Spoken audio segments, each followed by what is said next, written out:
Welcome to exam theory. तो RRB NTPC CBT 1 2021 में total आपके एग्जाम 133 शिफ्ट में कराए गए थे, जिसके सारे मैथ के सॉल्यूशन आपको इस चैनल पर देखने को मिलेंगे। तो आज हम लोग इस वीडियो में 9/1/2021 के शिफ्ट 1 के सारे मैथ के प्रश्नों के सॉल्यूशन इस वीडियो में देखेंगे। तो वीडियो के अंत तक जरूर बने रहिएगा। तो अगर आप इस चैनल पर नए हैं तो हमारे चैनल को सब्सक्राइब जरूर कर ले। ये हमारा सोशल मीडिया प्लेटफॉर्म है, आप हमसे यहाँ भी जुड़ सकते हैं। इसके लिंक आपको इस वीडियो के डिस्क्रिप्शन बॉक्स में मिल जाएंगे। और इस वीडियो को अपने दोस्तों के साथ शेयर करना बिल्कुल भी नहीं भूलिएगा। तो टोटल जैसा कि मैंने आपको बताया कि 133 शिफ्ट में जो आपके एग्जाम कराए गए थे, जो कि आज हम लोग इस वीडियो में 9/1/2021 के शिफ्ट 1 के सारे मैथ के प्रश्नों के सॉल्यूशन देखेंगे। बाकी जो भी आपको यहाँ पर पीला में देखने को मिल रहा है वो सारे शिफ्टों के मैथ के सॉल्यूशन इस चैनल पर करा दिए गए हैं। तो ये सारे वीडियो आप हमारे चैनल के प्लेलिस्ट में जाकर देख सकते हैं। तो चलिए बढ़ते आज के प्रश्नों की ओर। देखेंगे क्वेश्चन नंबर 1। यहाँ पर क्वेश्चन में दिया गया है कि 300 और 1000 के बीच की कितनी संख्याएं जो है 7 से विभाज्य है। तो इस तरीके के प्रश्न में करना कुछ नहीं होता है। क्या करेंगे, 1000 को 7 से भाग करेंगे, 300 को 7 से भाग करेंगे। जितना भाग होगा यानी कि जो आपका भागफल आएगा, जो आपका कोशेंट आएगा, उसे क्या करेंगे, दोनों का नीचे लिखेंगे और उसका अंतर यानी कि डिफरेंस निकालेंगे, वही आपका आंसर होगा।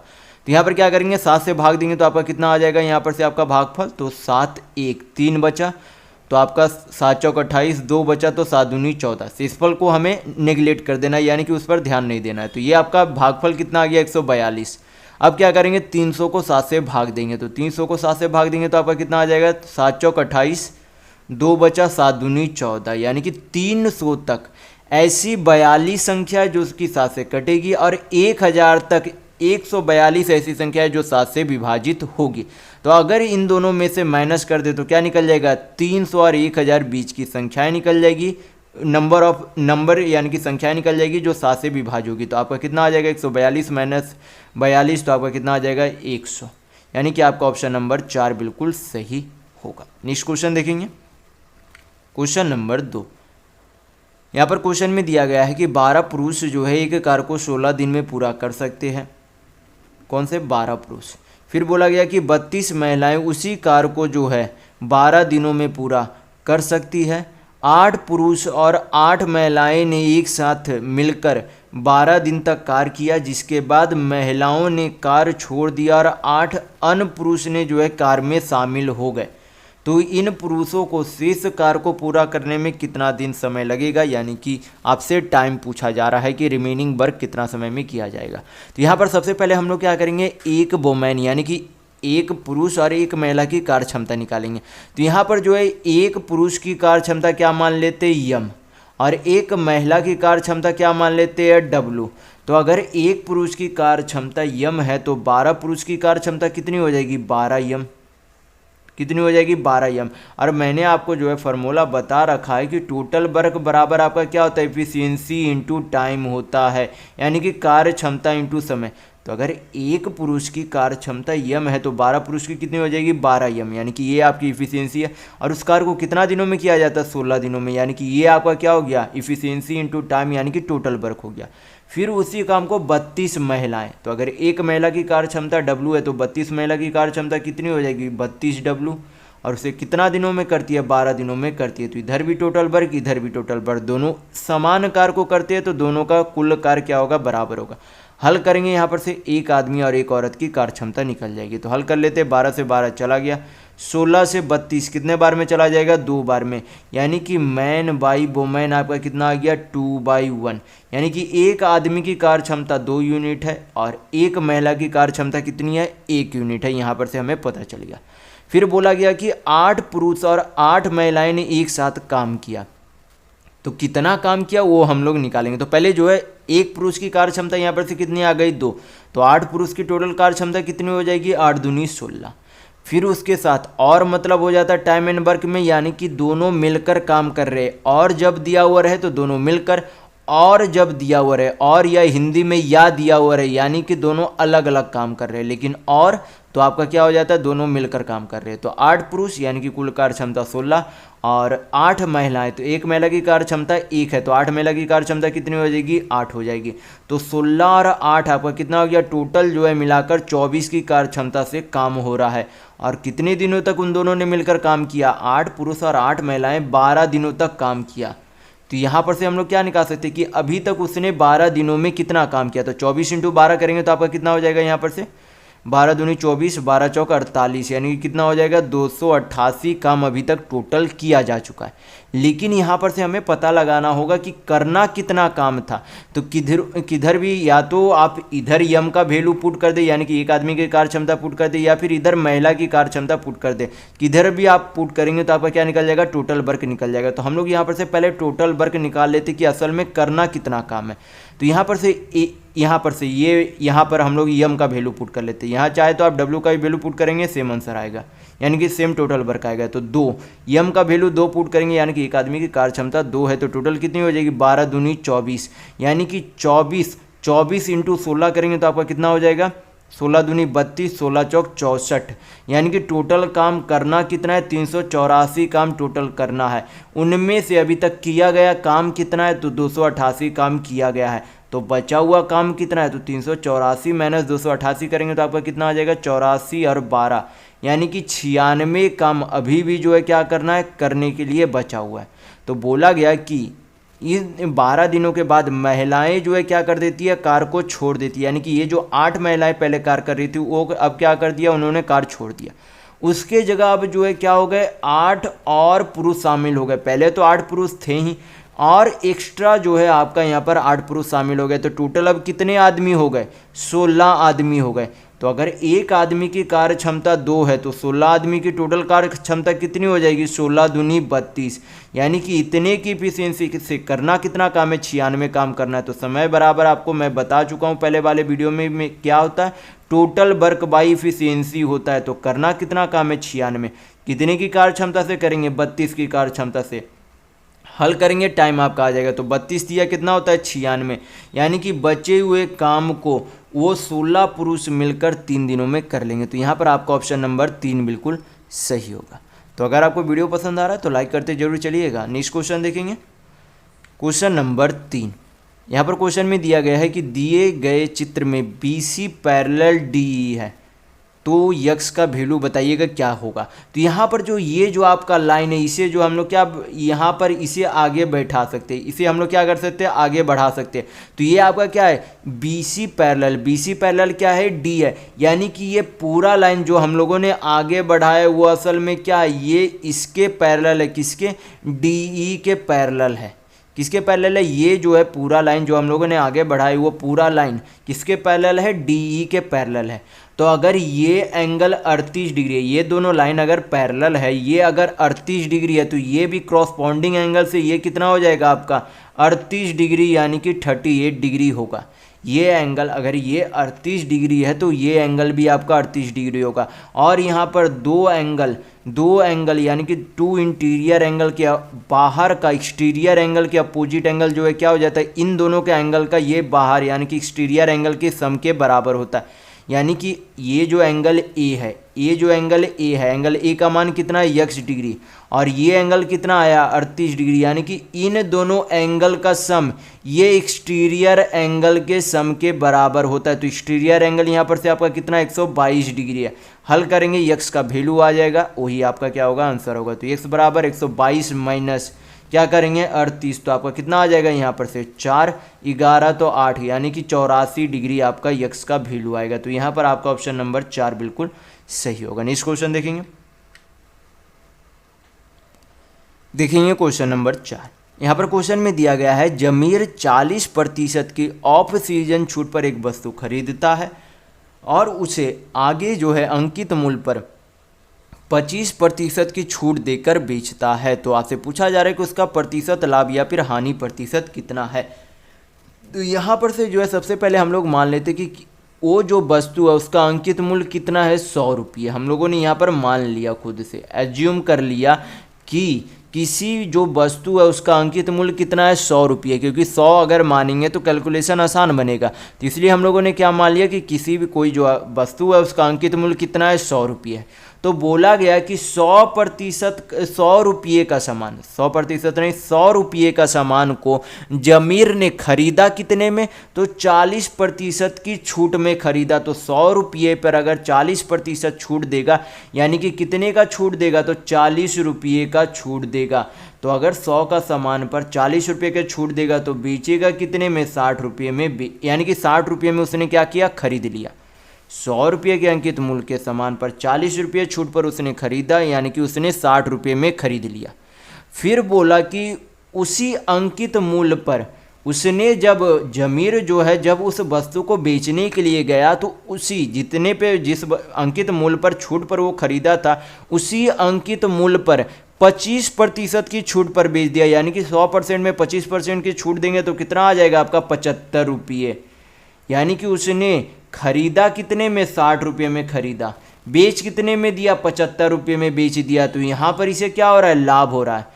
उसने 100 का सामान 60 में खरीदा और 75 में बेच दिया, तो लाभ कितने का हो रहा है, 60 का सामान 75, यानी कि 15 रुपये का लाभ हो रहा है। और लाभ प्रतिशत हमेशा क्रय मूल्य पर निकाली जाती, तो क्रय मूल्य कितना है 60 रुपये, परसेंट में वैल्यू चाहिए 100 से गुना करेंगे, हल करेंगे आपका लाभ प्रतिशत आ जाएगा।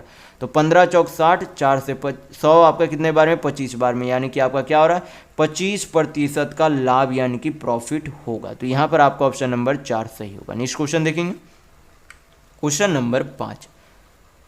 यहाँ पर क्वेश्चन में दिया गया है कि एक संयुक्त परिवार के 9 बच्चों के आयु का माध्य जो है 14 वर्ष है। उनके दादा और दादी की आयु क्रमशः जो 71 वर्ष और 67 वर्ष है। तो बच्चों और दादा दादी की आयु का माध्य ज्ञात कीजिए कि कितना है। तो यहाँ पर सबसे पहले हम लोग क्या निकालेंगे, 9 बच्चे के आयु का योग निकाल लेते हैं। तो योग कैसे निकालेंगे, बच्चों की संख्या दी गई है, माध्य दी गई है, गुना कर देंगे तो आपका क्या निकल जाएगा, योग निकल जाएगा। तो 14 नमा आपका कितना हो जाता है 126, यानी कि कुल जो है 9 बच्चों के आयु का योग कितना 126। उनमें अब क्या दादा भी शामिल हो गए और दादी भी शामिल हो गए, कितना 71 और 67 वर्ष के, सभी का जोड़ देंगे तो क्या निकल जाएगा, कुल उम्र निकल जाएगा 9 बच्चे प्लस दादा दादी का। तो यहाँ पर आपका कितना हो जाएगा 7 6 13 14, हाथ में 1 12 7 19 6 25 है, 1 कितना हो जाएगा 26 बट्टा हमें क्या चाहिए, माध्य चाहिए। तो टोटल कितने लोग हो गए, यहाँ तो 9 बच्चे थे और दादा दादी यानी कि कितने लोग हो गए, यहाँ पर 2 लोग, यानी कि टोटल अब कितने लोग हैं 11 लोग हैं। भाग करेंगे तो आपका कितना आ जाएगा 11 दूनी 22 और 11 चौक 44, यानी कि जो है अब टोटल जो है बच्चों और दादा दादी का माध्य कितना होगा 24 होगा। तो यहाँ पर आपका ऑप्शन नंबर 3 सही होगा। नेक्स्ट क्वेश्चन देखेंगे, क्वेश्चन नंबर 6। यहाँ पर क्वेश्चन में दिया गया है कि एक पुरुष और एक महिला एक कार्य को 8 और 12 दिनों में पूरा कर सकते हैं। तो 2 पुरुष और 3 महिलाएं जो है उसी कार्य को कितना दिनों में पूरा करेंगे, ये आपसे पूछा जा रहा है। तो यहाँ पर जो है एक महिला, एक आदमी और एक महिला का समय कितना दिया गया, समय बोला गया कि एक आदमी उस काम को 8 दिन में कर सकते हैं और एक महिला 12 दिन में। तो यहाँ पर इनका अनुपात कितना आ जाएगा समय का, 4 दूनी 8 4 तिया 12, यानी कि समय का अनुपात कितना हो गया 2:3। तो समय का उल्टा क्या हो जाता है, कार्य क्षमता यानी कि इफिशियंसी होती है। तो अगर समय 2:3 है तो कार्य क्षमता कितना हो जाएगा 3:2। तो यहाँ पर से हमें एक आदमी और एक औरत की कार्य क्षमता पता चल गई। तो यहाँ पर से हम लोग क्या निकाल सकते हैं, टोटल वर्क। टोटल वर्क निकालने का मैंने फार्मूला क्या बताया, इसी वीडियो में बताया कि क्या होता है, इफिशियंसी इंटू टाइम होता है, यानी कि कार्य क्षमता इंटू समय होता है। तो एक आदमी की कार्य क्षमता 3 है और एक आदमी द्वारा उस काम को करने में समय कितना लेता है, 8 दिन लेता है। तो अगर एक दिन में 3 काम करता है तो 8 दिन में टोटल कितना काम कर लेगा, 24 काम, यानी कि टोटल वर्क कितना है 24 काम है, जो कि करेंगे कौन, अब 2 पुरुष और 3 महिलाएं मिलकर करेंगे। तो समय निकालने का फार्मूला क्या हो जाता है आपका, समय निकालने का होता है टोटल वर्क बाई इफिशियंसी होता है। तो ये फार्मूला आप हमेशा ध्यान रखिएगा। तो टोटल वर्क करना कितना है 24 काम और करेंगे कितने की कार्य क्षमता से, तो एक पुरुष की कार्य क्षमता 3 है तो टोटल कितना हो जाएगा 3 दूनी 6 और एक महिला की कार्य क्षमता 2 है तो कितनी हो जाएगी 6, यानी कि दोनों को मिलाकर कितने की कार्य क्षमता से काम करेंगे, तो 6 6 12, तो टोटल काम 24 करेंगे कार्य क्षमता से 12 से, हल करेंगे क्या निकल जाएगा समय। तो 12 दूनी कितना होता है 24, यानी कि 2 दिनों में जो है उस काम को अगर मिलकर करते हैं तो पूरा हो जाएगा। तो यहाँ पर आपका ऑप्शन नंबर 4 सही होगा। नेक्स्ट क्वेश्चन देखेंगे, क्वेश्चन नंबर 7, यहाँ पर क्वेश्चन में दिया गया है कि एक वस्तु को जो है 1360 रुपये के मूल्य पर बेचने पर एक विक्रेता को 15% की हानि होती है, तो 10% लाभ प्राप्त करने के लिए उस वस्तु को जो है किस मूल्य पर जो है बेचनी चाहिए, ये आपसे पूछा जा रहा है। तो यहाँ पर जो है सबसे पहले जो उस वस्तु का विक्रय मूल्य कितना दिया गया, 1360 रुपया दिया गया। कितना दिया गया, 1360 रुपया। तो किसी भी वस्तु का क्रय मूल्य, मैं पहले वाली वीडियो में काफ़ी बार बता चुका हूँ कि किसी भी वस्तु का क्रय मूल्य खुद में कितना होता है, 100% होता है। तो 100% के सामान को पहले उसने क्या किया, 15% के हानि में बेचा, यानी कि कितने में बेच दिया, तो 100% का सामान 15% के हानि में यानी कि 85% में बेच दिया। तो ये 1360 रुपये वो असल में क्या है, 85% का वैल्यू है। हमें क्या चाहिए, 110 यानी कि 100% के सामान को कितना में चाहिए कि 10% का लाभ हो, तो बेचेगा कितने में, 100 + 10% यानी कि 110% में उसे बेचना है। तो 85% में बेचा, भाग करेंगे तो 1% का वैल्यू आ जाएगा यहाँ पर से, तो हमें 110% का वैल्यू चाहिए, इसलिए हम लोगों ने 110 कर दिया। हल करेंगे, आपसे क्या निकल जाएगा, न्यू एसपी यानी कि नया विक्रय मूल्य निकल जाएगा, जिसमें उसे 10% का लाभ होगा। तो हल करेंगे यहाँ पर से, तो 17 × 5 = 85, 17 × 8 आपका यहाँ पर हो गया, ये आपका 17 × 5 = 85 है सर, यहाँ पर 17 × 5 = 85। 5 से यहाँ पर काटेंगे तो कितना बार में चला जाएगा, 5 से ये 16 बार में, तो 16 × 11 करेंगे तो आपका कितना आ जाएगा, यहाँ पर आ जाएगा 16, 176 यानी कि 1760 रुपये आपका क्या आ गई, यहाँ पर नया विक्रय मूल्य। तो यहाँ पर आपका ऑप्शन नंबर 1 सही होगा। नेक्स्ट क्वेश्चन देखेंगे, क्वेश्चन नंबर 8। यहाँ पर क्वेश्चन में दिया गया है कि 2 अंकों की एक संख्या के अंकों का योग 6 है। यदि अंकों के क्रम को उलट दिया जाता है तो प्राप्त जो है नई संख्या मूल्य संख्या के 2 गुना से 6 कम है, तो संख्या ज्ञात कीजिए। तो इस तरीके का जब भी आपको प्रश्न देखने को मिले तो हमेशा जो है बाई ऑप्शन से इसे बनाया कीजिएगा। तो यहाँ पर जो है सबसे पहले क्या बोला कि जो भी अंक है, 2 अंकों का संख्या है, उनके अंकों का योग कितना होना चाहिए, 6। तो कितना है, 4 × 2 = 6 है, सही है, ठीक है। 5 × 1 = 6 सही है, 4 × 2 = 6 सही है, 5 × 1 = 6 सही है। तो यहाँ तक तो ये तो पहला लाइन के हिसाब से सही है चारों ऑप्शन। लेकिन दूसरा लाइन में यहाँ पर बोला गया है कि जो प्राप्त नई यानी कि जो मूल्य, यदि उनके जो है अंकों के क्रम को पलट दिया जाए, यानी कि अगर 42 को क्या लिख दे, 24 लिख दे, यानी कि 4 2 के जगह 2 4 अगर लिख दे, तो क्या बोला जा रहा है कि प्राप्त नई जो संख्या हमें प्राप्त होगी वो क्या होगी, मूल्य संख्या का यानी कि 42 के 2 गुना से 6 कम होगी। तो 42 दूनी कितना होता है, 84, 84 में 6 माइनस करेंगे तो 78। क्या ये 78 के बराबर है, ये तो 24 यहाँ पर आना चाहिए था, लेकिन 78 आ रहा है, यानी कि ऑप्शन नंबर 1 नहीं होगा। यहाँ पर दूसरा ऑप्शन चेक करेंगे तो कितना हो जाएगा, उल्टा कितना होना चाहिए, 15, लेकिन कभी क्या ये 15 आएगा, क्योंकि कॉमन इंटू 2 करेंगे तो कितना हो जाता है, 102, -6 करेंगे तो कितना हो जाता है आपका 96 हो जाता है, लेकिन यहाँ पर कितना आना चाहिए था, 15, यानी कि ऑप्शन नंबर 2 भी नहीं हो सकता। 3 को चेक करेंगे तो 24, 24 का उल्टा कितना हो जाता है, 42, यानी कि हमें क्या करना है, 24 × 2 करेंगे तो 24 दूनी कितना होता है, 48, 48 में 6 करेंगे तो कितना आएगा, 42, यानी कि किसके बराबर, ये 42 के बराबर है, यानी कि आपका ऑप्शन नंबर 3 बिल्कुल सही होगा। तो इस तरीके से आप हम लोग हल करेंगे। नेक्स्ट क्वेश्चन देखेंगे, क्वेश्चन नंबर 9। यहाँ पर दिया गया है कि √3 sin θ - cos θ = 0 है। तो पूछा क्या जा रहा है, ये यहाँ पर आपसे पूछा जा रहा है कि cos Q theta minus √3 sin Q theta का वैल्यू क्या होगा। तो सबसे पहले हमें क्या करना होगा, थीटा का वैल्यू निकालना होगा। तो कैसे निकालेंगे, इधर आपका क्या है, √3 sin θ, cos थीटा को उधर भेज देंगे तो क्या हो जाएगा, आपका प्लस हो जाएगा, sin θ बटा cos θ। यहाँ पर जो है क्या कर सकते हैं, दोनों जगह जो है cos θ से डिवाइड कर सकते हैं। तो यहाँ तो cos θ कट गया, sin θ बटा cos θ आपका क्या हो जाएगा, tan θ बराबर यहाँ पर क्या है 1, √3 को यहाँ पर भेज देंगे तो क्या हो जाएगा 1/√3। तो थीटा का मान यहाँ पर से आपका कितना आ जाएगा, tan जो है tan में 1/√3 कितने थीटा का मान होता है, तो 30 डिग्री का मान होता है, यानी कि tan 30 का मान 1/√3 होता है। तो हमें तो थीटा का वैल्यू पता चल गया, तो यहाँ पर क्या करेंगे, थीटा का वैल्यू पुट करेंगे। तो cos 30 डिग्री का वैल्यू कितना होता है, cos 30 डिग्री का वैल्यू होता है √3/2, कितना हो जाता है, √3/2 का क्या करेंगे क्यूब माइनस √3 इंटू साइन 30 का मान कितना होता है, हाफ का क्या करेंगे, क्यूब करेंगे। हल करेंगे यहाँ पर से तो कितना हो जाएगा आपका 3√3 बटा 2 दूनी 4 दूनी 8 माइनस आपका कितना हो जाएगा √3 बाई 2 दूनी 4 दूनी 8 हो जाएगा। तो हल करेंगे कितना आ जाएगा 3√3 माइनस √3, तो आपका कितना आ जाएगा 2√3। बाई कितना हो जाएगा 8, 2 से 8 काटेंगे तो 4 बार में चला जाएगा, यानी कि आपका वैल्यू कितना आ जाएगा √3/4 आएगा। तो यहाँ पर आपका ऑप्शन नंबर 2 बिल्कुल सही होगा। नेक्स्ट क्वेश्चन देखेंगे, क्वेश्चन नंबर 10।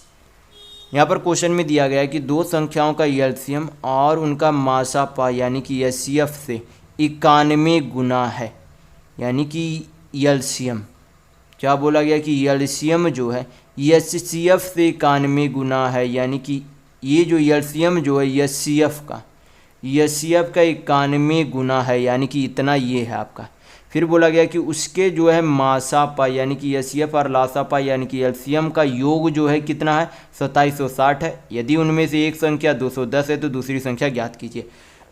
तो यहाँ पर जो है दूसरे लाइन में क्या दिया गया है एलसीएम प्लस एचसीएफ, यानी कि एलसीएम और एचसीएफ का क्या दिया गया योग दिया गया है कितना 2760। तो एलसीएम बराबर हम लोग क्या लिख सकते हैं 91 एचसीएफ लिख सकते हैं। तो 91 एचसीएफ प्लस 1 एचसीएफ कितना हो जाएगा 92 एचसीएफ हो जाएगा। तो आपका बराबर कितना हो जाएगा 2760। हल करेंगे तो कितना बार में चला जाएगा 2 3 6 यानी कि 30 बार में चला जाएगा। तो आपका एचसीएफ कितना आ गया 30। तो एलसीएम यहाँ पर आपका कितना आ जाएगा एचसीएफ अगर 30 है तो एलसीएम कितना हो जाएगा 30 × 91, ये आपकी क्या हो जाएगी एलसीएम हो जाएगी। तो एलसीएम भी पता है एचसीएफ भी पता है, एक संख्या पता है दूसरी संख्या निकालना है। तो जब इस तरीके का यहाँ पर एलसीएम एचसीएफ पता रहे और एक संख्या पता रहे दूसरी संख्या निकालना हो तो उसका एक फार्मूला होता है। फार्मूला क्या हो जाता है पहली संख्या इंटू दूसरी संख्या बराबर होता है उन दोनों के एचसीएफ और उन दोनों के एलसीएम के गुणज के बराबर होता है। तो ये फार्मूला ध्यान रखिएगा। तो पहली संख्या कितनी है 210, दूसरी संख्या तो हमें निकालनी है।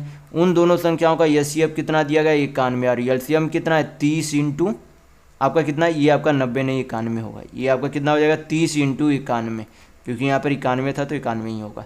तो हल करेंगे यहाँ पर आपका कितना आ जाएगा। तो यहाँ पर से 30 सत्ते आपका 30 सत्ते ये कट गया, 7 से काटेंगे तो कितना बार में चला जाएगा 13 बार में चला जाएगा। तो यहाँ पर से जो आपका कितना आ जाएगा यहाँ पर से शायद हम लोग यहाँ पर से हम लोगों ने शायद कुछ अच्छा आपका यहाँ पर जो है एचसीएफ आपका कितना था 91 नहीं था, कितना था आपका 30 था। एचसीएफ आपका 30 था। तो यहाँ पर हम लोग क्या लिखेंगे 30 लिखेंगे। तो यहाँ पर से 30 से तो आपका चला गया ये आपका 30 यहाँ पर नहीं कटेगा, 7 से ये आपका 91 चला जाएगा। तो कितना बार में जाएगा 13 बार में। तो आपका क्या बच गया यहाँ पर 30 बच गया, यहाँ पर 13 बच गया। तो 13 × 30 करेंगे तो आपका कितना हो जाएगा 390 हो जाएगा, क्योंकि 13 × 40 होते। तो दूसरी संख्या कितनी आ गई 390। तो यहाँ पर आपका ऑप्शन नंबर 1 बिल्कुल सही होगा। नेक्स्ट क्वेश्चन देखेंगे क्वेश्चन नंबर 11। यहाँ पर क्वेश्चन में दिया गया है कि भूतल पर खड़े x और y जो है ऊंचाई वाले दो मीनारों के शीर्ष उनके पाद बिंदुओं को मिलाने वाली रेखा के मध्य बिंदु पर क्रमशः 60 डिग्री और 30 डिग्री का कोण जो है अंतरित करती है। तो x अनुपात y का वैल्यू क्या होगा। तो यहाँ पर जो है सबसे पहले हम लोग डायग्राम बना लेते। तो यहाँ पर से इस तरीके से दो मीनार है, ये आपकी x है ये आपकी y है। इन दोनों के जो बीच की पद से जो इन दोनों के बीच की दूरी है उसके मध्य बिंदु से दोनों मीनारों के शीर्ष का जो है उन्नयन कोण जो है यहाँ पर से कितनी बनाती है। तो यहाँ पर से ये जो है 60 डिग्री बनाती है और ये कितनी बनाती है 30 डिग्री बनाती है। और यहाँ पर ये क्या है ये मध्य बिंदु है। जैसे कि यहाँ पर मान लें कि ए बी है, ये आपका क्या है ओ है। तो यहाँ पर से क्वेश्चन में ही बोला गया कि ए ओ बराबर क्या है ओ बी है। यहाँ पर एक क्वेश्चन में ही आपसे बोला गया। तो ये दोनों क्या है बराबर है।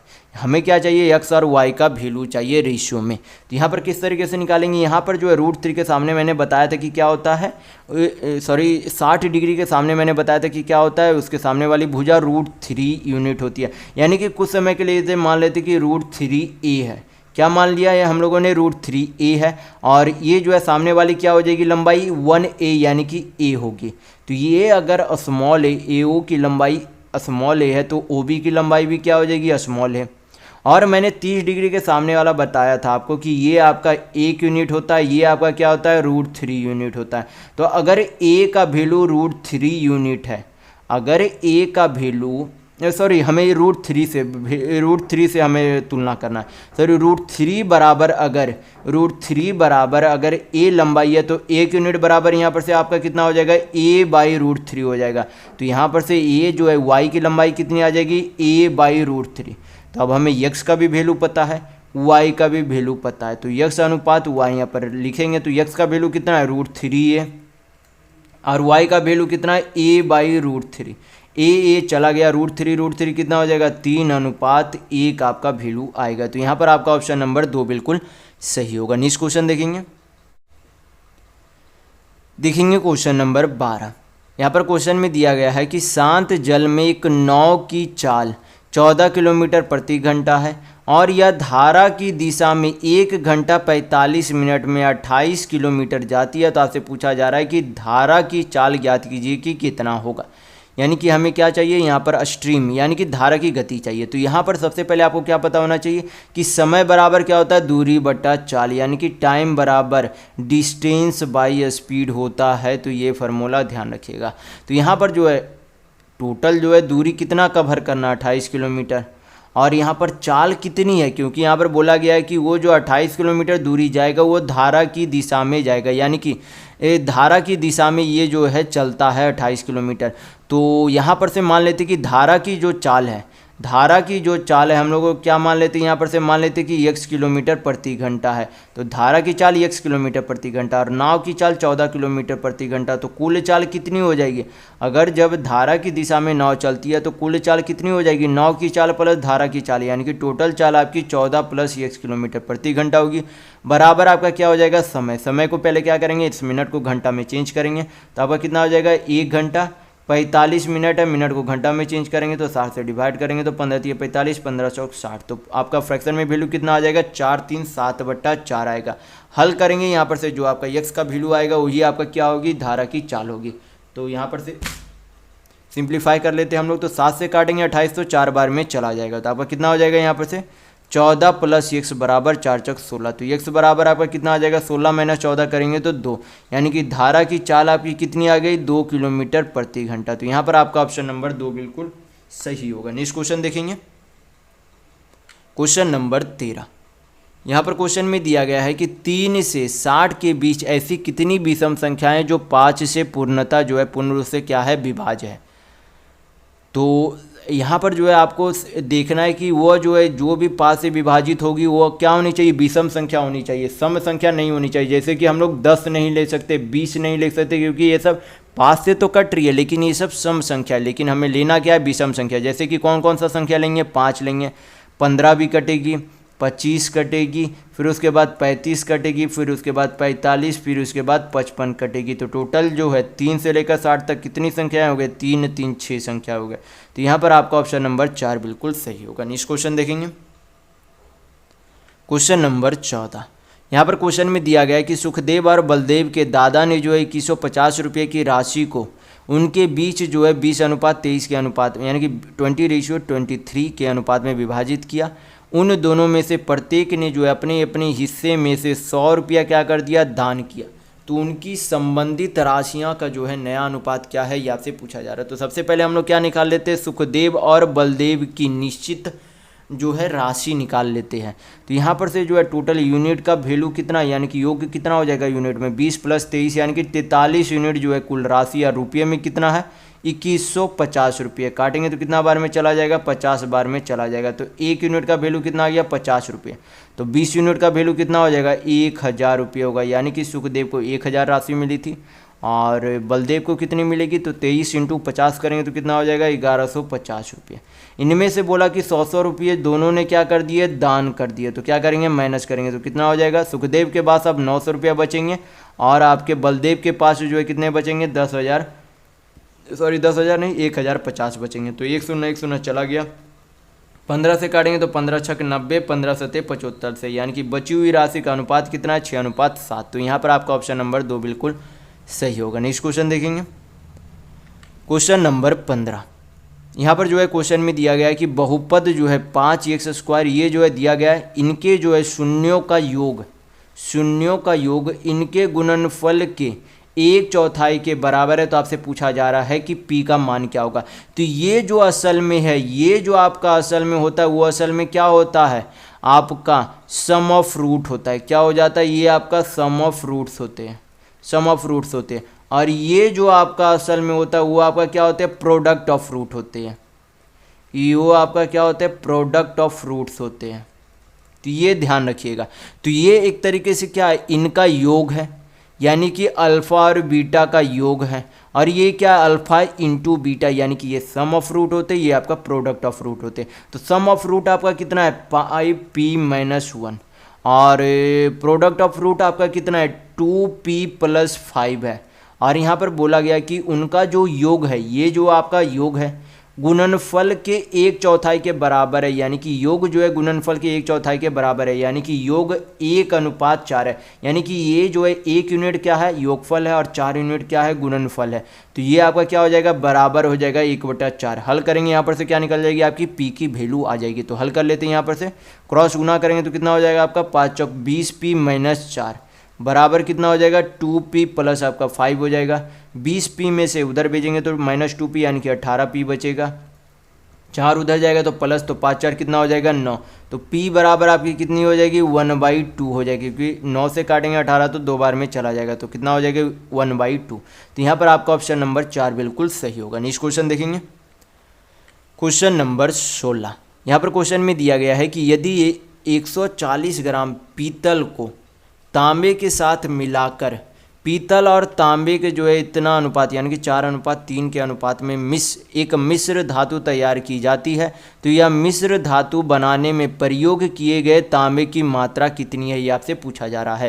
तो यहाँ पर जो है आपका पीतल जो है वजन में कितना दिया गया 140 ग्राम, और यहाँ पर अनुपात में कितना पीतल है 4 यूनिट। तो 4 यूनिट बराबर कितना 140 ग्राम है, तो 1 यूनिट का वैल्यू यहाँ पर से कितना आ जाएगा 35 ग्राम। 1 यूनिट का वैल्यू कितना हो गया 35 ग्राम। तो टोटल मिश्र धातु पूछ रहा है, तो यूनिट में टोटल मिश्र धातु कितनी है, तो मिश्र धातु आपकी 4 3 7 यूनिट है। तो अगर 1 यूनिट का वैल्यू 35 है तो 7 यूनिट का वैल्यू कितना हो जाएगा, सॉरी सिर्फ आपकी तांबा की मात्रा पूछी जा रही है, पूरी मिश्र धातु नहीं पूछी जा रही। क्या पूछी जा रही कि यह मिश्र धातु में तांबे की मात्रा कितनी है, पूरा नहीं पूछा जा रहा। किसका पूछा जा रहा है तांबा का पूछा जा रहा है। तो तांबा कितना है 3 यूनिट है, कितना है 3 यूनिट है।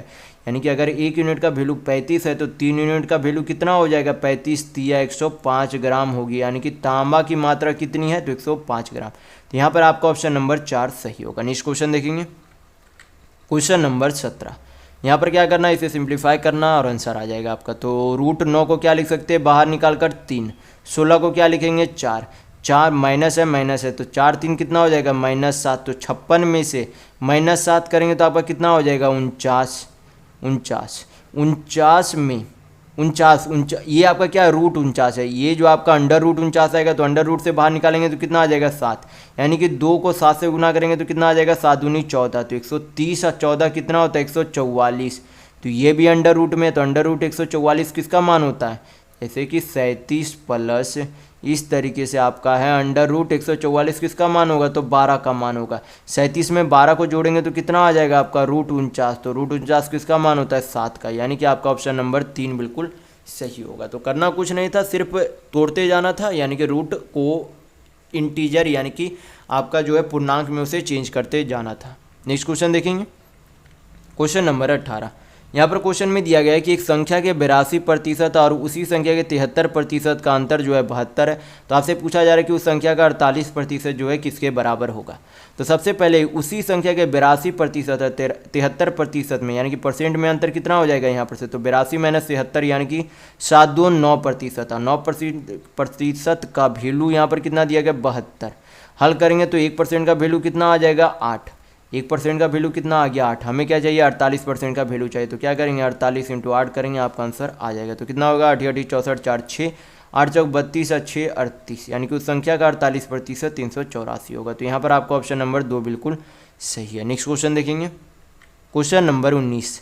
ये आपका क्या है सिंपल सा सिंप्लीफिकेशन का क्वेश्चन है, तो हल कर लेते हैं हम लोग। तो सबसे पहले 72 को 24 से भाग करेंगे तो कितना आएगा 3, और 3 को 3 से गुना करेंगे तो कितना आएगा 9। बाकी यहाँ पर से जो बाकी बचा उसे नीचे लिख लेंगे, तो 5 + 9 यहाँ पर कितना बच गया -12। हल करेंगे तो कितना हो जाएगा 9 5 14, 14 में से 12 जाएगा तो 2, यानी कि आपका ऑप्शन नंबर 4 बिल्कुल सही होगा। नेक्स्ट क्वेश्चन देखेंगे, क्वेश्चन नंबर 20। ये भी आपका क्या है सिंपल सा सिंप्लीफिकेशन का क्वेश्चन है, तो हल कर लेते हैं।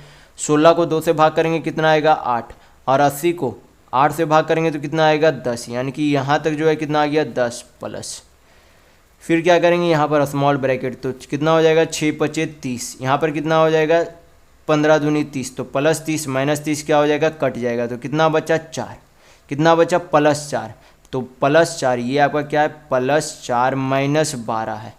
हल करेंगे तो कितना हो जाएगा आपका 10, यहाँ पर से कितना हो जाएगा -8, प्लस माइनस माइनस यानी कि -8 यहाँ पर हो जाएगा। 10 में से 8 जाएगा तो कितना होगा 2, यानी कि ऑप्शन नंबर 3 बिल्कुल सही होगा। नेक्स्ट क्वेश्चन देखेंगे, क्वेश्चन नंबर 21। यहाँ पर क्वेश्चन में दिया गया है कि एक बॉक्स में जो है 6 सफ़ेद 2 काली और 3 जो है लाल गेंदे हैं। यदि यादृच्छिक रूप से एक गेंद जो है निकाली जाती है, इस गेंद के सफ़ेद ना होने की प्रायिकता यानी कि प्रोबेबिलिटी ज्ञात कीजिए।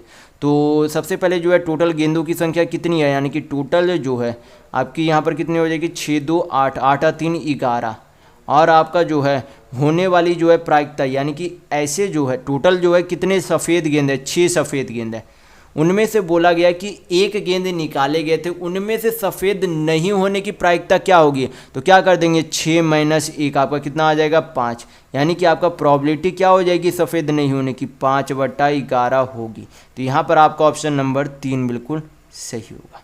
नेक्स्ट क्वेश्चन देखेंगे, क्वेश्चन नंबर 22। यहाँ पर क्वेश्चन में दिया गया है कि दिए गए चित्र में ओ जो है वृत्त का केंद्र है। यदि एंगल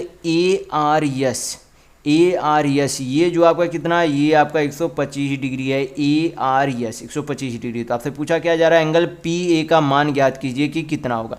तो ये आपका अगर यहाँ पर ये एंगल 125 डिग्री है, ये आपका एंगल 125 डिग्री है, तो ये एंगल आपका कितना हो जाएगा, ये एंगल आपका हो जाएगा ये आपका कौन सा, ये एंगल पूरा नहीं, क्योंकि ये जो आपका 125 है तो ये एंगल आपका कितना हो जाएगा, ये एंगल क्योंकि स्ट्रेट लाइन है, स्ट्रेट लाइन कितना होता है 180 डिग्री होता है, तो अगर इतना 125 है तो ये आपका कितना हो जाएगा 55 डिग्री होगा, यानी कि 55 डिग्री होगा।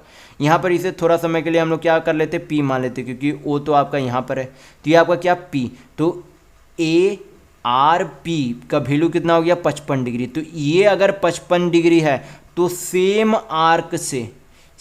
आर्क से जब सरकमफेरेंस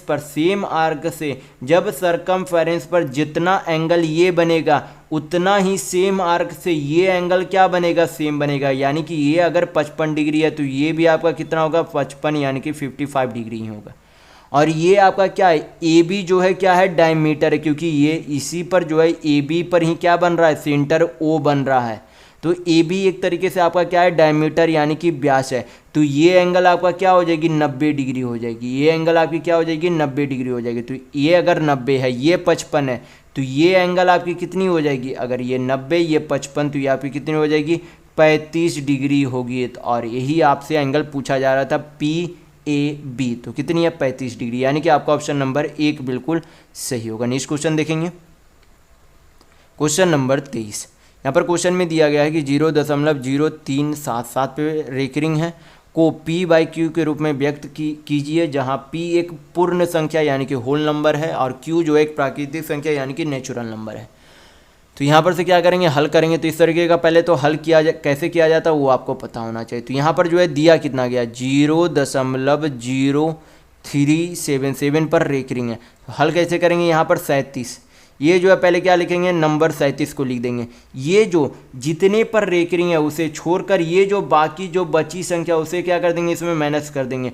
यानी कि यहाँ पर क्या है 03 है तो 03 यानी कि 3 इसमें क्या कर देंगे माइनस कर देंगे। और जितने संख्या पर रेकरिंग है उतना पहले क्या लिखेंगे उतनी बार 9 लिखेंगे। तो एक संख्या पर रेकरिंग है तो 1 9।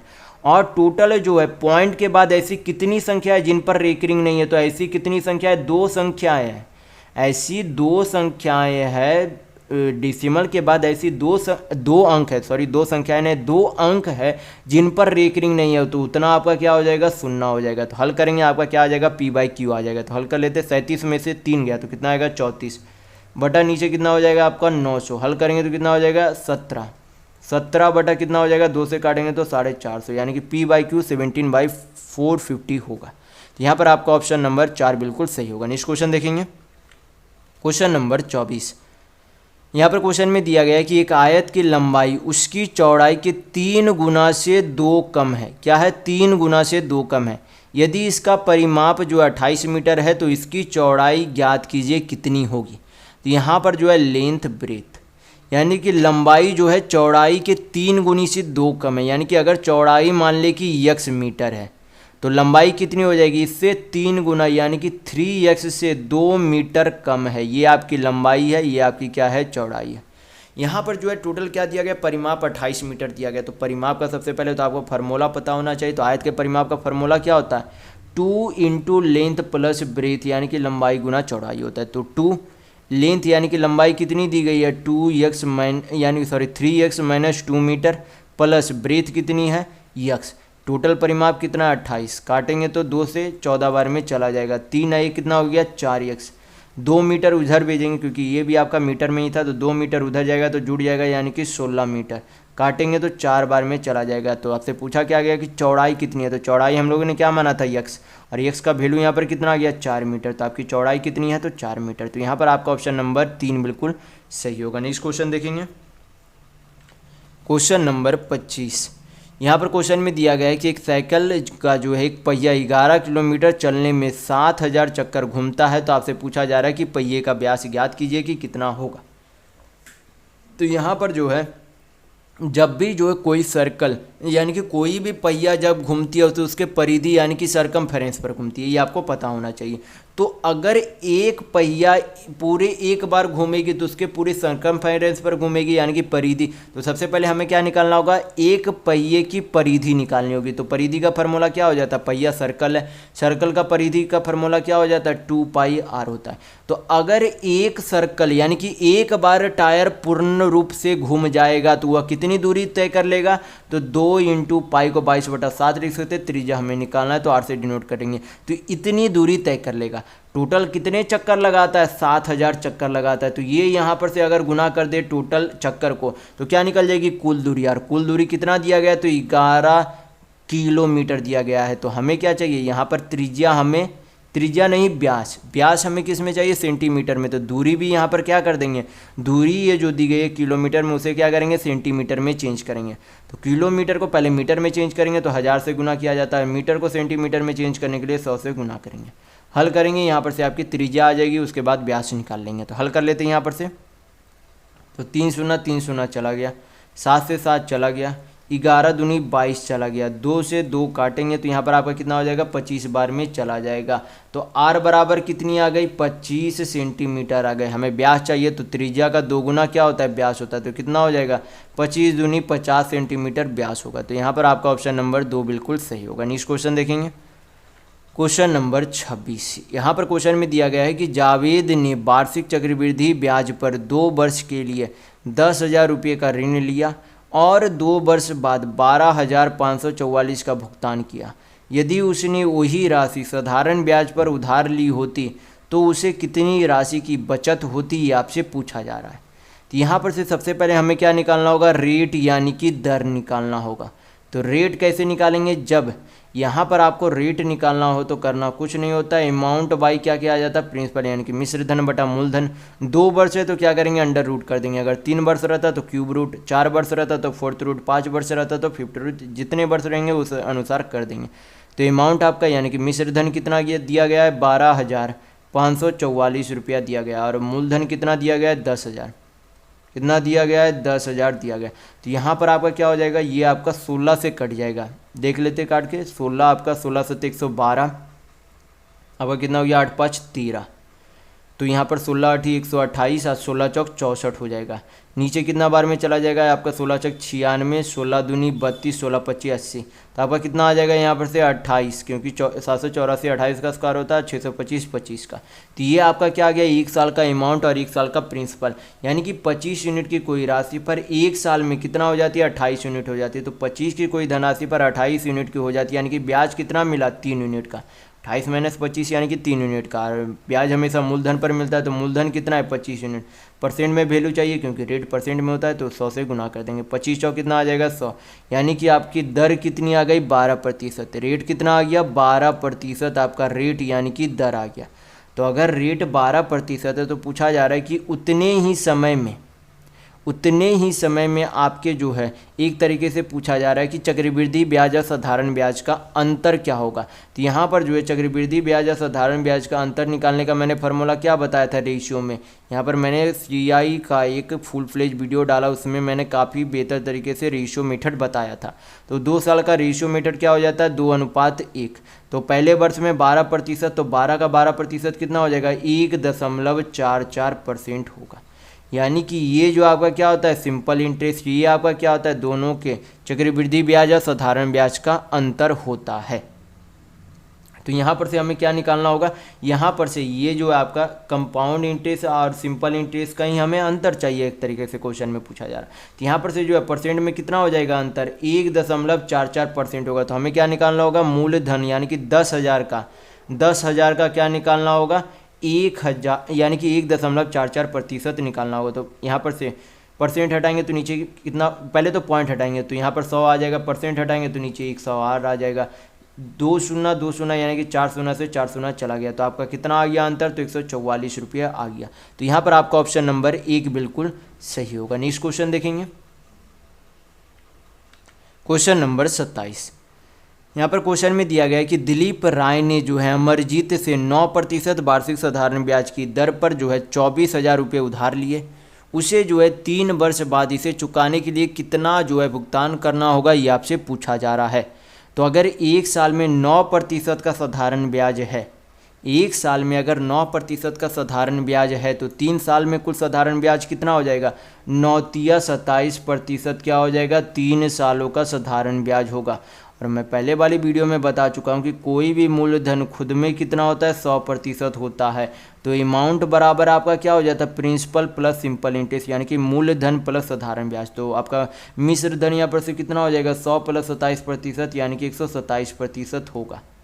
तो यहाँ पर से जो है मूलधन कितना दिया गया है, 24,000 रुपया दिया गया है। और हमें क्या चाहिए, अमाउंट यानी कि मिश्रधन चाहिए, यानी कि 127% का वैल्यू चाहिए। तो यहाँ पर पहले क्या करेंगे, हल करेंगे तो 2 शून्य चला गया। तो 1% का वैल्यू कितना आ गया, 240, यानी कि हमें क्या करना होगा, 127 में 240 गुना करेंगे, हल करेंगे, आपका आंसर आ जाएगा। तो यहाँ पर से गुना करेंगे तो आपका कितना हो जाएगा, 0 7 चौक कितना आ जाएगा, 28, यानी कि हाथ में 2। यहाँ पर से आपका कितना हो जाएगा, यहाँ पर से हल करेंगे तो 4 दूनी 8, 7 दूनी 14, 14 8 22, 22 और 2 कितना हो जाएगा, 24। तो आपका कितना हो गया, 2। तो यहाँ पर से आपका कितना हो जाएगा, आपका हो जाएगा यहाँ पर से 2 यानी कि 0। तो 2 2 दूनी 4। यहाँ पर जो हम लोग जो यहाँ पर डायरेक्ट गुना करके देख लेते, 127 × 24 कितना आ जाएगा, 7 चौक 28, 12 दूनी 24, 26 और 12 दूनी 24, 7 दूनी 14 यानी कि 257। तो 8 6 4 10, 25 2 27 से 25 2 27 1 28। हम लोग शायद कुछ गलत कर रहे हैं यहाँ पर है, 7 चौक 28, 7 में 2, 12 चौक 48, सॉरी यहाँ पर 12 चौक 48 और 2 कितना होगा, 50। यानी कि यहाँ पर से आपका 4 5 5 10 2 1 3, यानी कि कितना आ रहा है, 300, यानी कि 3048 में 1 शून्य जुड़ जाएगा तो कितना हो जाएगा आपका 30,480 रुपया। यहाँ पर से आपकी क्या आ गई, अमाउंट यानी कि मिश्र धन आ गई। तो यहाँ पर आपका ऑप्शन नंबर 2 बिल्कुल सही होगा, क्योंकि 127 × 240 गुना करके देख लीजिएगा, आपका इतना आ जाएगा। नेक्स्ट क्वेश्चन देखेंगे, क्वेश्चन नंबर 28। यहाँ पर क्वेश्चन में दिया गया है कि 3 के 4 क्रमगत गुणजों का योग कितना 78 है। तो उनमें से बड़ी संख्या कौन सी है, ये आपसे पूछा जा रहा है। तो 3 के 4 क्रमगत गुणज, तो अगर एक संख्या पहली जो है सबसे छोटी संख्या यक्स मान लेते हैं, तो उससे बड़ी संख्या क्या हो जाएगी, x + 3। फिर उससे बड़ी संख्या x + 6, उससे बड़ी संख्या x + 9 होगी, क्योंकि सब में जो है 3 3 की वृद्धि हो रही है, क्योंकि 3 का गुणज है। तो यहाँ पर से जो है टोटल संख्याओं का योग कितना दिया गया है, यहाँ पर से योग 78 दिया गया है। तो इधर भी योग कर देंगे तो कितना हो जाएगा, यहाँ पर से 1x 2x 3x 4x + 6 3 9 9 18 बराबर कितना 78। तो x बराबर आपका यहाँ पर से कितना आ जाएगा, 4x बराबर 78 में से 18 गया तो 60, 4 से काटेंगे तो 15, यानी कि x का वैल्यू कितना आ गया 15। तो यहाँ पर से जो है सभी संख्या कितनी थी, x + 6 x + 3 इस तरीके से थी। तो सबसे बड़ी संख्या पूछ रही, तो सबसे बड़ी संख्या क्या होगी जी, जो x + 9 है। तो अगर x का वैल्यू 15 है, x का वैल्यू अगर 15 है, तो 15 और 9 कितना हो जाएगा आपका, 15 और 9 24 होगा, यानी कि सबसे बड़ी संख्या कितनी थी, तो 24। यहाँ पर आपका ऑप्शन नंबर 3 बिल्कुल सही होगा। नेक्स्ट क्वेश्चन देखेंगे, क्वेश्चन नंबर 29, ये आपका क्या है, सिंपल सा सिंप्लीफाई करना इसे है, तो हम लोग क्या करेंगे, सिंप्लीफाई करेंगे। तो यहाँ पर क्या है, 1 माइनस 1/4 है, 1 माइनस 2/4 है, यानी कि ये आपका क्या हो रहा है, 1 आ रहा है, यहाँ पर 2 है, तो अगला में आपका कितना आ जाएगा, यहाँ पर 3 आ जाएगा। यानी कि इस तरीके से यहाँ पर मैं ब्लैंक जगह आपको बता रहा हूँ कि यहाँ पर आपका क्या आ जाएगा, 1 माइनस 3/4। फिर जो अगली होगी वो आपकी क्या रहेगी, 1 माइनस 4/4 रहेगी, और 5/4 तो यहाँ पर दी गई है, 6/4 दी गई। तो ऊपर में क्या हो रहा है, 1 है, 2 है, 3 है, 4 है, जो कि यहाँ पर छोड़ दिया गया था, फिर उसके बाद 5 है, फिर 6 है। इस तरीके से नंबर है। तो यहाँ पर पूछा जा रहा है कि हल करने पर आपका आंसर कितना आएगा। तो आपको पता होना चाहिए कि जब ये हल करेंगे, क्योंकि जब ये हल करेंगे तो ये कितना हो जाएगा, 4 4 कट जाएगा, यानी कितना बचेगा, 1। तो 1 माइनस 1 कितना हो जाएगा, 0। यानी कि ये जो हल करने पर कितना आएगा, 0। तो अगर यहाँ पर सभी इंटू है, यानी कि सभी एक दूसरे का गुणज है, तो अगर किसी का भी वैल्यू बीच में शून्य आ जाए, तो अगर 0 में कोई भी संख्या गुना किया जाएगा तो पूरा जो है वैल्यू जो आएगा वो असल में क्या रहेगा, 0 ही रहेगा। तो यहाँ पर बीच में वैल्यू 1 का क्या आ गया, 0 आ गया। तो पूरी यहाँ पर सिंप्लीफाई करने पर कितना आ जाएगा, वैल्यू 0 ही आएगा। तो यहाँ पर आपका ऑप्शन नंबर 2 बिल्कुल सही होगा। नेक्स्ट क्वेश्चन देखेंगे, क्वेश्चन नंबर 30। यहाँ पर क्वेश्चन में दिया गया है कि 52 और 100 का महत्तम समावर्तक यानी कि एचसीएफ ज्ञात कीजिए कि कितना होगा। तो सिंपल सा क्वेश्चन है, इस तरीके का प्रश्न। 44 तो आपका नहीं होगा क्योंकि 52 को विभाजित नहीं करती। 48 भी नहीं होगा, 52 को विभाजित नहीं करती। 52 को विभाजित करती है लेकिन 100 को नहीं करती, यानी कि आपका ऑप्शन नंबर 1 बिल्कुल सही होगा, क्योंकि ये 52 को 18 बार में काटेगी और 100 को 25 बार में काटेगी। तो इन दोनों संख्याओं का एचसीएफ 4 होगा। नेक्स्ट क्वेश्चन देखेंगे, क्वेश्चन नंबर 31। यहाँ पर जो है ये क्या दिया गया है, इसका जो है क्या करना है, योगफल करना है। तो सिंपल सा क्वेश्चन है, इसका जो है योगफल करेंगे तो आपका कितना आ जाएगा, योग करके यहाँ पर से आपका निकाल लेते तो कितना हो जाएगा, 1। पहले 3 3 6 3 9, यहाँ पर सॉरी 3 1 है 4 होगा। ये आपका यहाँ पर 1 है, यहाँ पर 3 है, कितना हो जाएगा, 3 1 4, कितना हो जाएगा, 3 3 6 3, आपका यहाँ पर 9 हो गया, 9। फिर आपकी कितनी हो जाएगी, 3 3 6 हो जाएगी, प्लस 3 31 13, 3 जोड़ेंगे तो आपका कितना हो जाएगा, 3 3 6 13 6 19, 19 है 31 कितना हो जाता है आपका 50, यानी कि 50.694 क्या आएगा, योग आएगा। यानी कि आपका ऑप्शन नंबर 4 बिल्कुल सही होगा। तो इस वीडियो में बस इतना ही। अगर आपको वीडियो पसंद आया तो लाइक कीजिएगा, नए हैं तो चैनल को सब्सक्राइब जरूर कर लीजिएगा। ये हमारा सोशल मीडिया प्लेटफॉर्म है, आप हमसे यहाँ भी जुड़ सकते हैं। इसके लिंक आपको इस वीडियो के डिस्क्रिप्शन बॉक्स में मिल जाएंगे। और इस वीडियो को अपने दोस्तों के साथ शेयर करना बिल्कुल भी नहीं भूलिएगा। तो वीडियो में बस इतना ही। वीडियो के अंत तक बने रहने के लिए बहुत बहुत धन्यवाद। आशा करता हूँ आपका दिन शुभ हो।